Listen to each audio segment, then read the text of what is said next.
qu'une culture, il y a une activité économique autour du nucléaire. On est les rois du pétrole, je pourrais dire.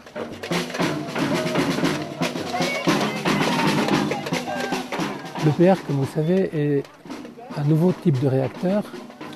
L'EPR, c'est-à-dire European Pressurized Reactor, qui a des innovations très ciblées et qui sont un peu des innovations sur la prévention des accidents graves. Et ça, c'était déjà un petit peu, ça existait déjà un peu avant.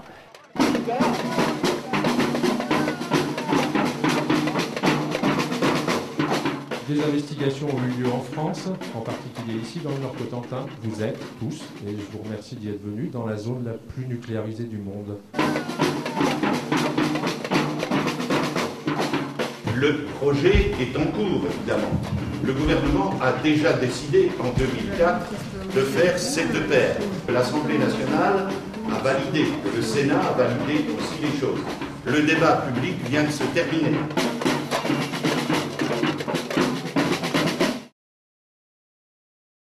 Je pense que ce débat public est une mascarade de débat public et donc on ne peut pas dire aujourd'hui qu'on a eu un débat public dans ce pays.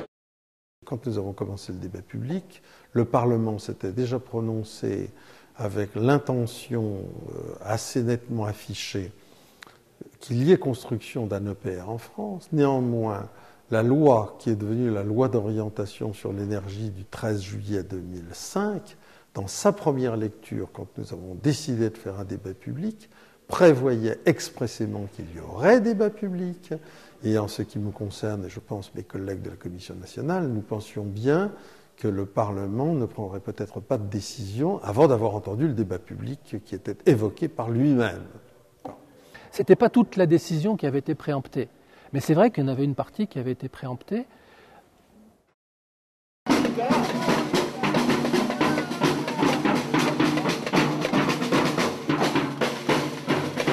Il n'y a pas de démocratie sur la question du nucléaire.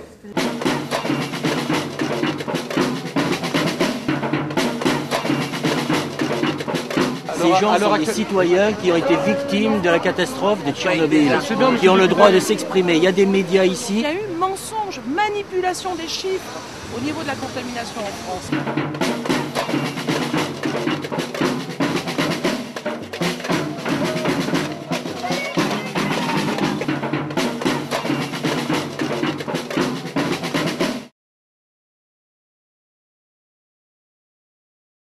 Pour ce qui concerne l'énergie nucléaire, la communauté européenne est neutre. Les citoyens français, évidemment, ils sont ces moyens démocratiques pour faire entendre sa voix. Et évidemment, ils doivent l'utiliser. Mais ce n'est pas une question qui doit être discutée à Bruxelles, c'est une question qui doit être discutée en France. Malgré l'affirmation que le nucléaire peut tout remplacer, le nucléaire ne fera pas rouler les voitures ni les camions. Dans la réalité, le nucléaire, c'est 2% de la consommation d'énergie dans le monde. Donc, avant que ça fasse une différence sur les émissions mondiales de gaz à effet de serre, il faudrait en construire quand même beaucoup de réacteurs nucléaires. La France se préoccupe d'énergie nucléaire, de l'EPR ici, de ITER là. Notre contribution a été censurée partiellement parce que nous y faisions référence à un document confidentiel défense que j'ai là, qui provient d'EDF et qui reconnaît, contrairement au discours qui nous est tenu, que le réacteur EPR, s'il est construit, ne résisterait pas à un crash suicide.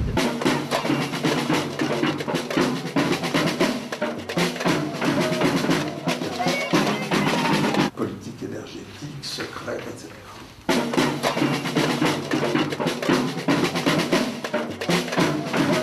La gestion des déchets est un devoir moral.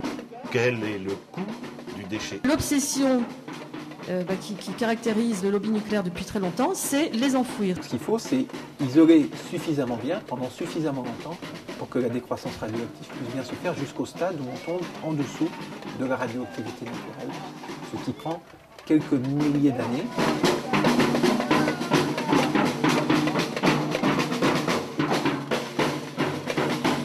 Et faisons d'abord une politique d'économie, d'énergie, faisons d'abord une politique de développement des renouvelables et on verra ensuite. Si l'équation ne suffit pas pour couvrir les besoins qui apparaîtront, alors à ce moment-là, on verra si on se pose la question d'un EPR ou d'autre chose, de la 4e génération, on verra plus tard. Dans 10 ans, dans certains on dit plus tard, d'autres on dit jamais.